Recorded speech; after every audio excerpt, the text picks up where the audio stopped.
Good morning. Good morning. Happy Wednesday. Happy Wellness Wednesday. Happy very cold Wednesday. I believe that as we speak, Florida is breaking records for temperatures in November. It was 28 degrees when I got up.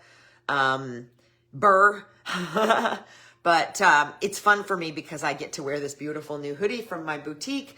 And if you're wondering what's so special about this hoodie, first of all, it says, I know you can't see that quite right. It says believe on the sleeve, embroidered with a heart, which is super important. And it's designed so that when you look at it, you can read it.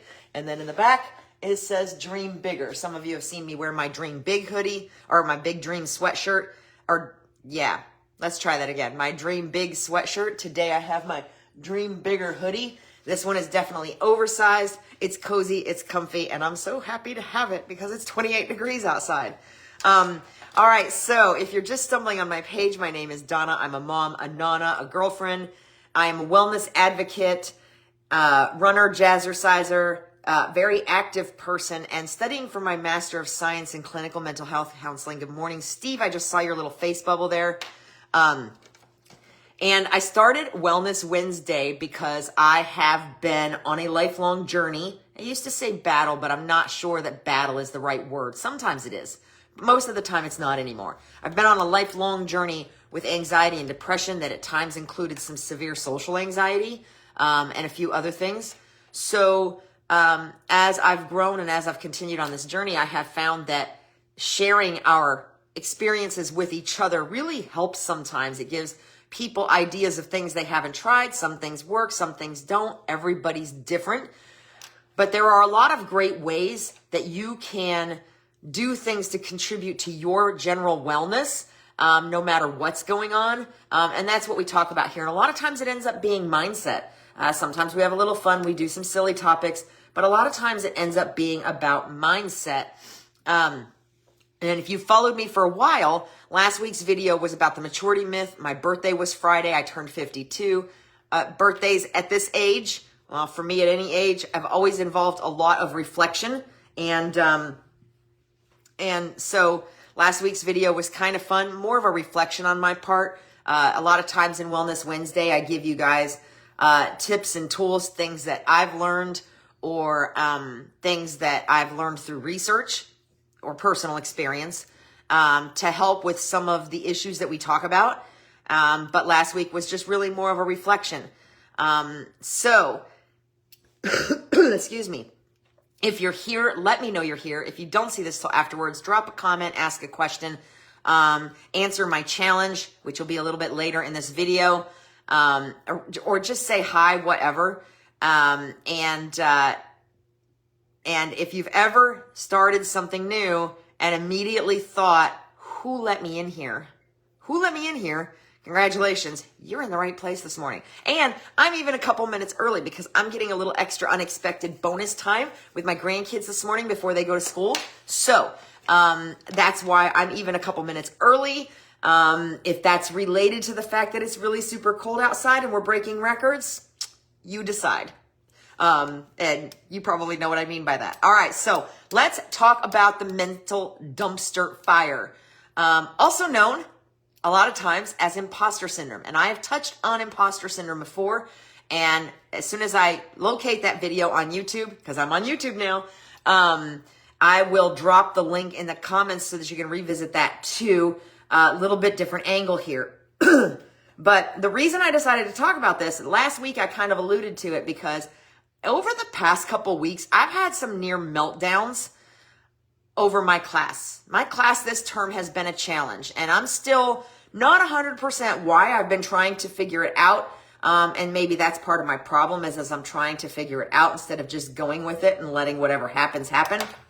But I'm in child and adolescent counseling this term, and it's very educational. I'm learning a lot.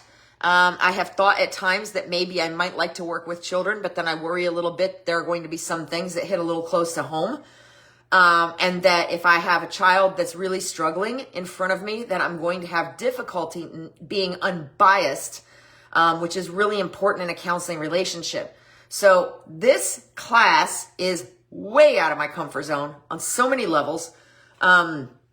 The instructor's a stickler, and the content sometimes is a challenge because it brings back memories, it brings thoughts, it puts me in mind of people I know that are struggling today.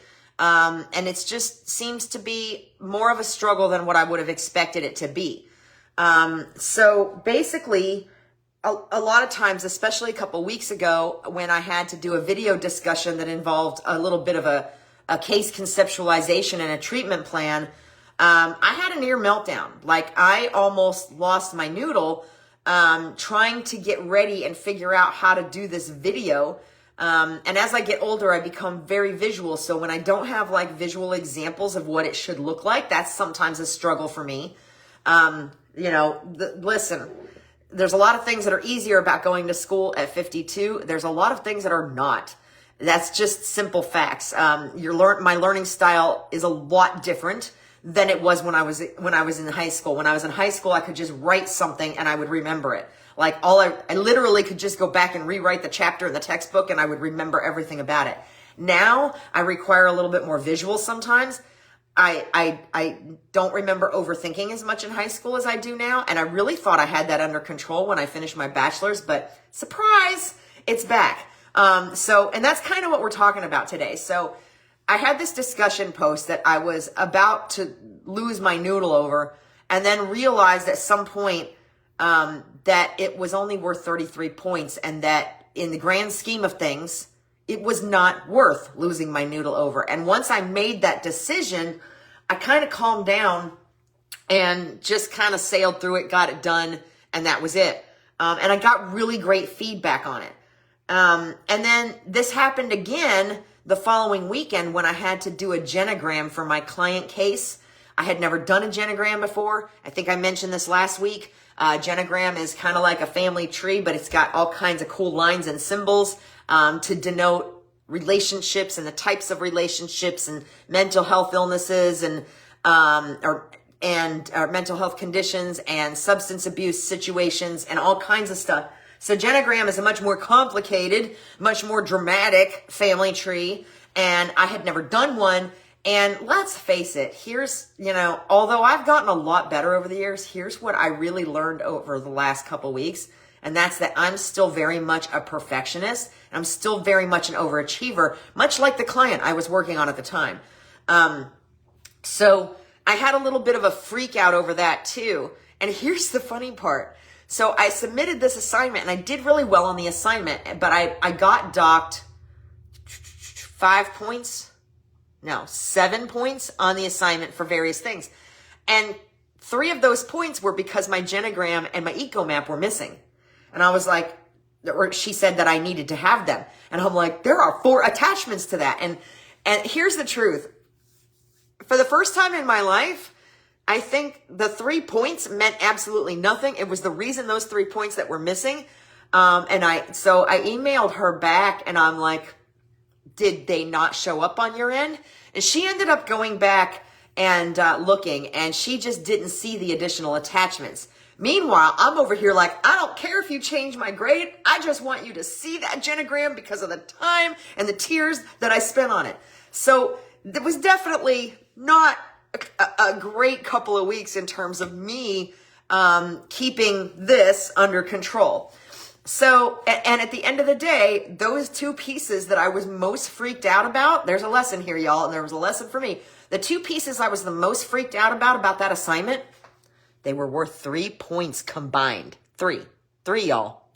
Okay, so the point here is that a lot of times we get ourselves freaked out over very little things that we know we can do and we know we can handle. Or we spend so much time overthinking the things that we already know are good, like our instincts, like our background knowledge, that we feel like we're in over our heads. And I actually said that out loud at one point. When I was trying to get ready for that video and I was looking at this biopsychosocial assessment, I'm like, what am I even doing? I am in over my head, y'all.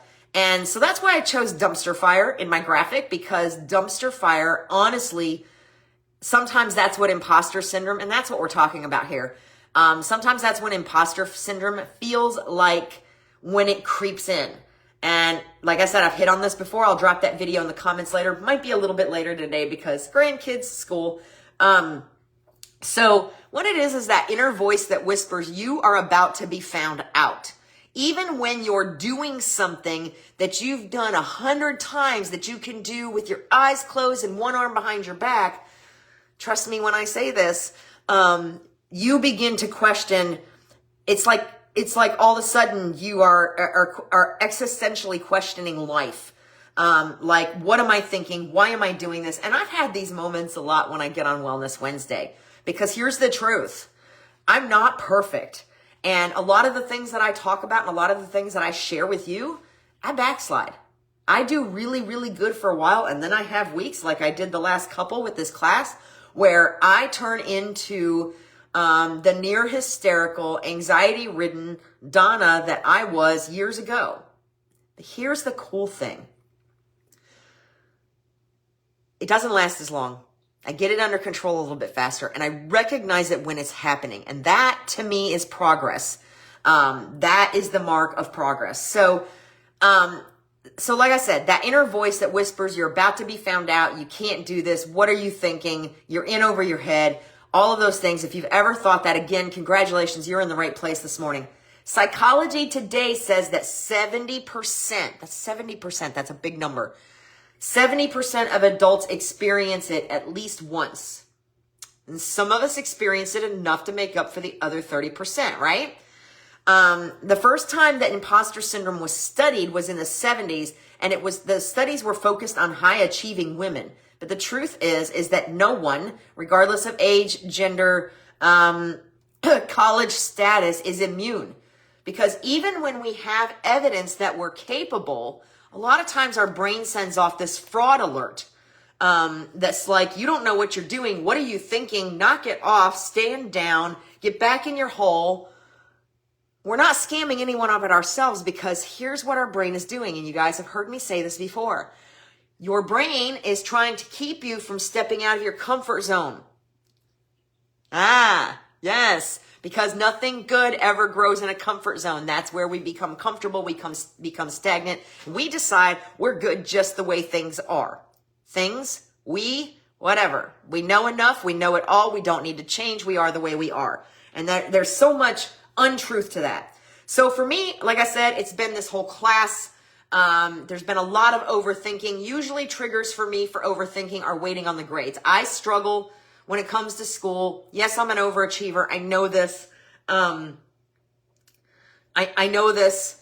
But I struggle sometimes just waiting for grades. Like, hurry up and give me the grade. Mostly because I want the feedback before I embark on the next assignment.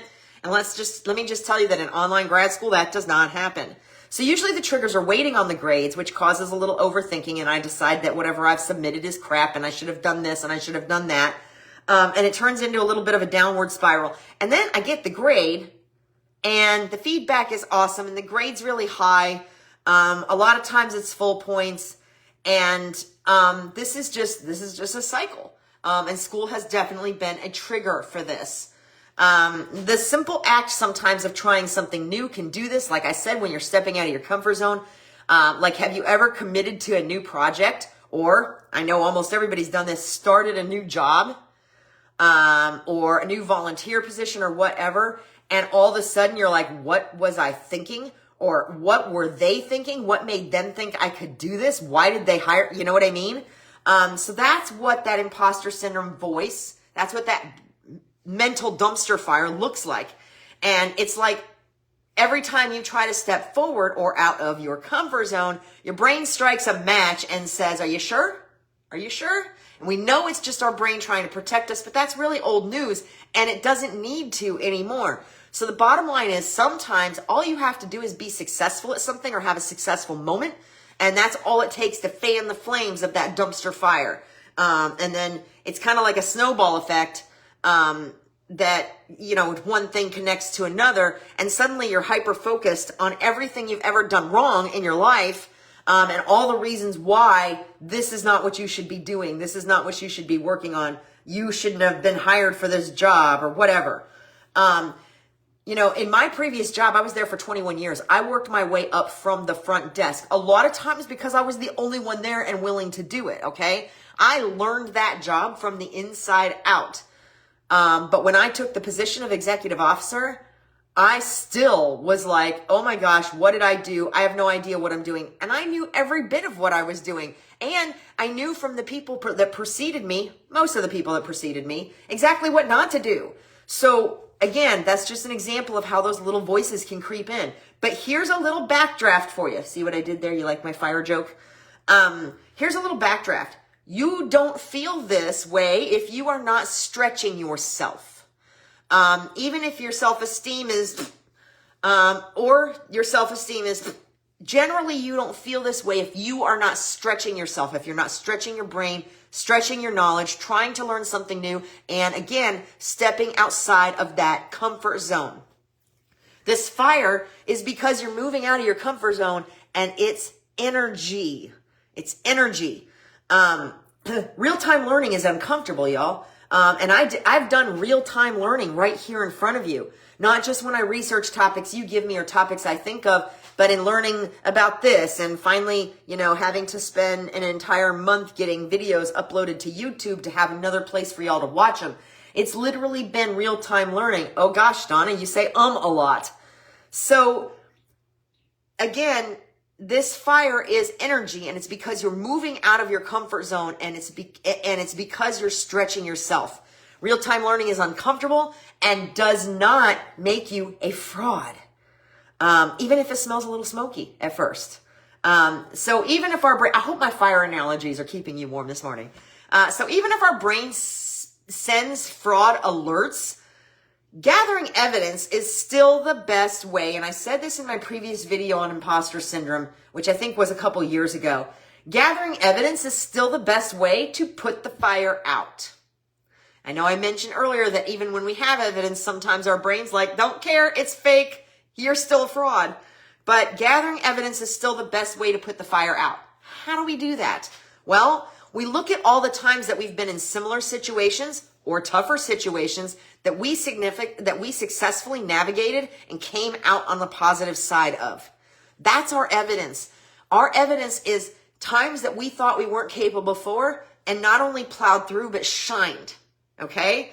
That is our evidence. Sometimes we have to talk to someone outside of the fire circle, somebody that's not part of the situation, somebody that can be a little more objective so that we can say, here's what I'm doing, here's why, here's what the problem is, and they can be like, what's your problem? You've got this. Most of the time, that's what that conversation is going to look like. Or, okay, you sound a little overwhelmed. They might say, okay, you sound a little overwhelmed. Did you think about it from this angle? Sometimes we just need to get a little perspective from the person that's not in the dumpster when it's on fire, right? Because let me tell you something, when we're in that mental dumpster fire, we can't count on anything we're telling ourselves, okay? Other than that we need to get out of there. That's the bottom line. Because right in that moment is when our brain's going, you can't do this. So why would we believe anything our brain's got to say in that moment? And that was something really hard for me to learn, is that just because I think it doesn't mean it's true. And we talked about that before too. So if you're nervous, it's because you care, and you can reframe that fear that way. If you're fearful and you're nervous, reframe that as, okay, I feel this way because I care and because this matters and I need to go forward with it, because it's important and because I know I can do it.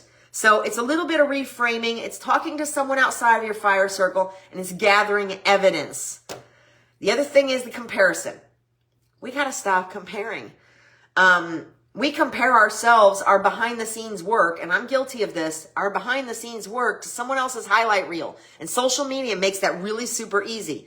I try not to be negative on my social media, but I also try to share my struggles in a way that I hope will help or inspire someone else. That's kind of what Wellness Wednesday is all about.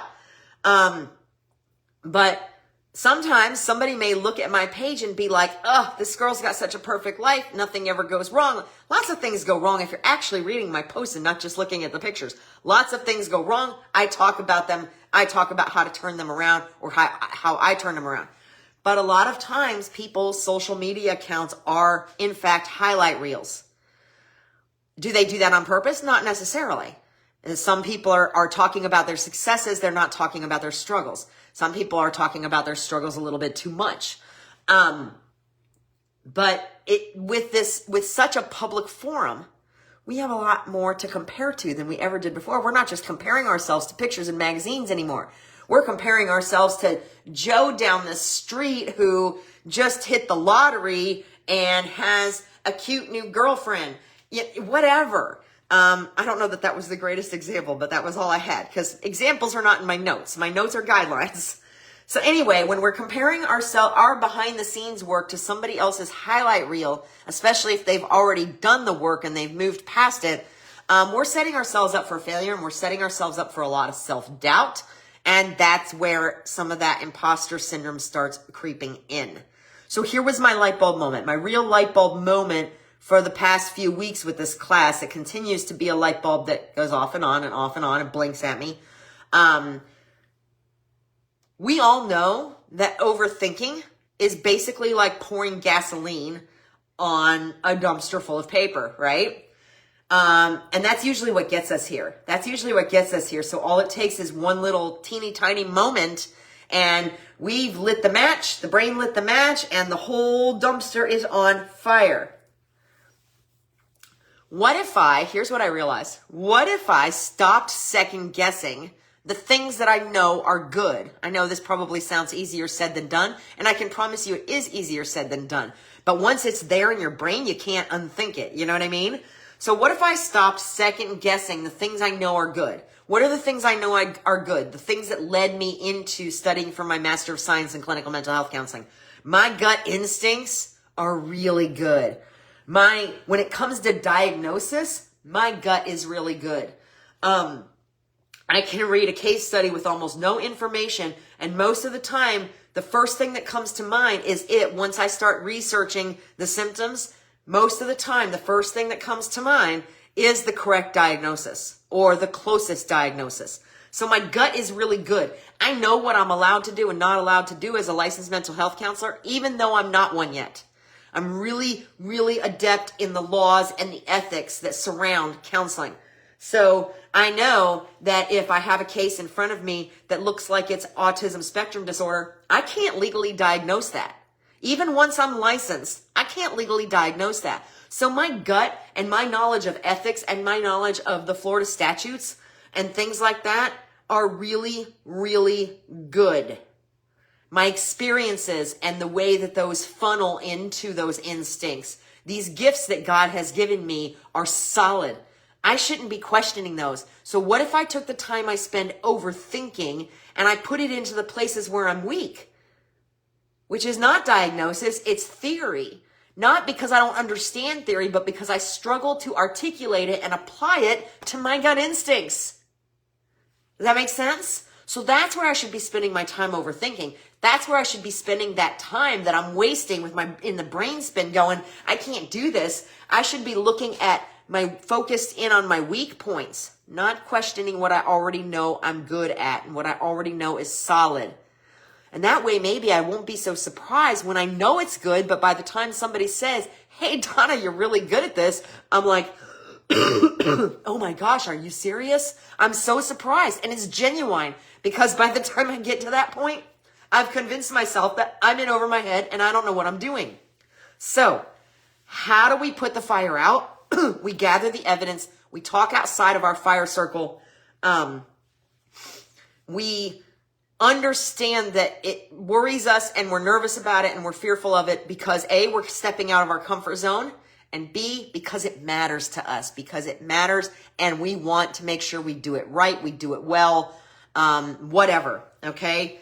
And if we are going to overthink, we need to focus that overthinking energy into the right place. Focus it on our strengths instead of second guessing, or focus it on our weaknesses. Woo, that was close.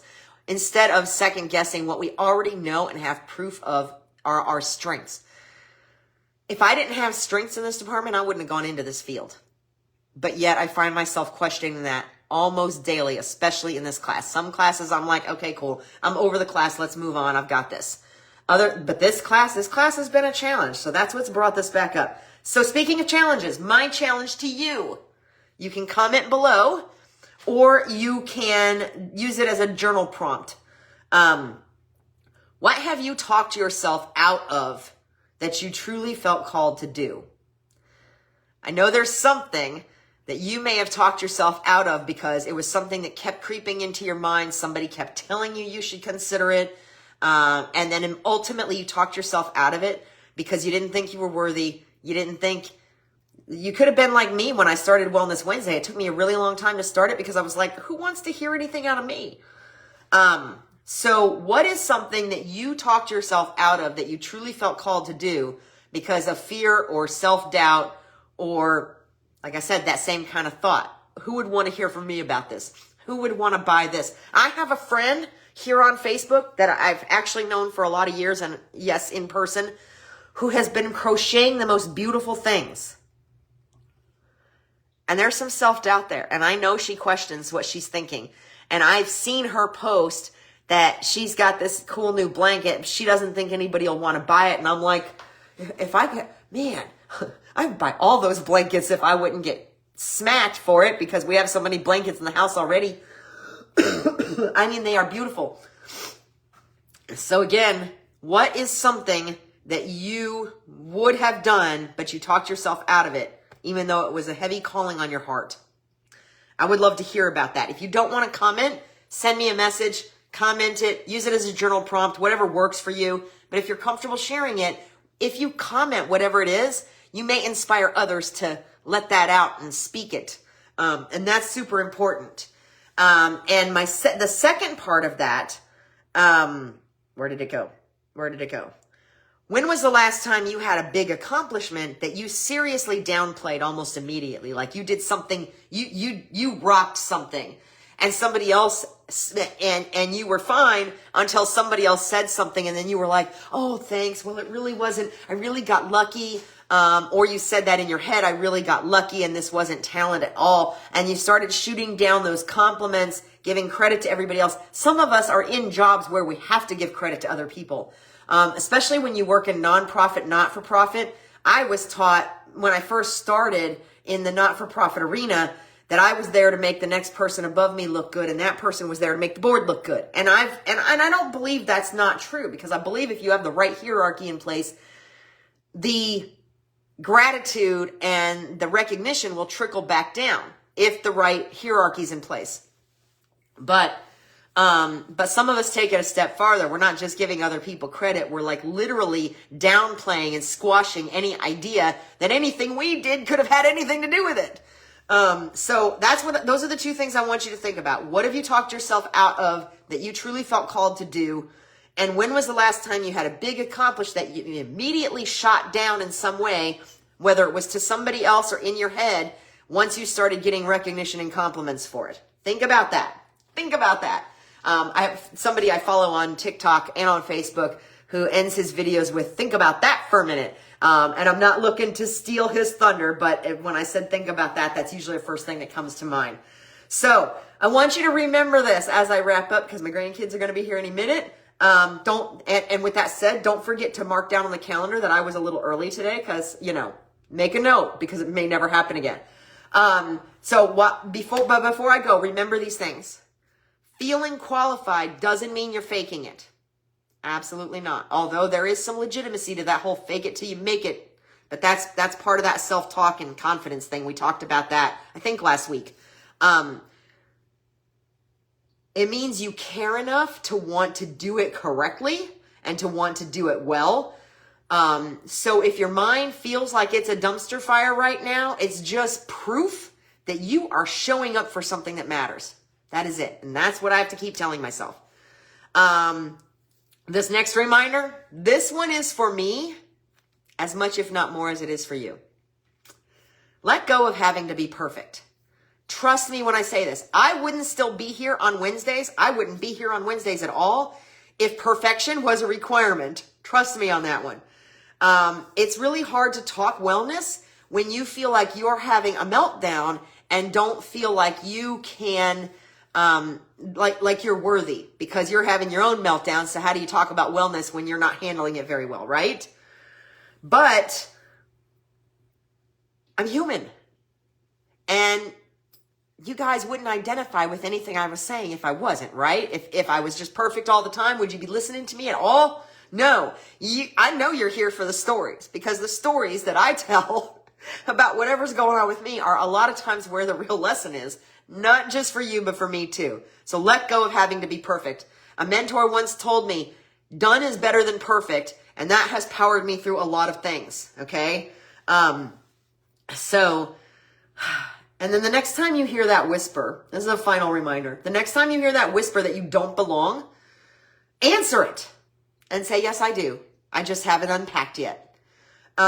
Speaking of whispers, next week we're going to talk about tuning out that noise and all the noise so that we can hear the right whisper. And that's going to be interesting. So I appreciate you. I hope you got something out of this today. If you did get something out of this, please share, whether you share in Messenger with somebody that can especially benefit from it. You might be like, oh, hey, Susie, we were just talking about this a week ago. Here, check this out. But if you found it helpful, please share.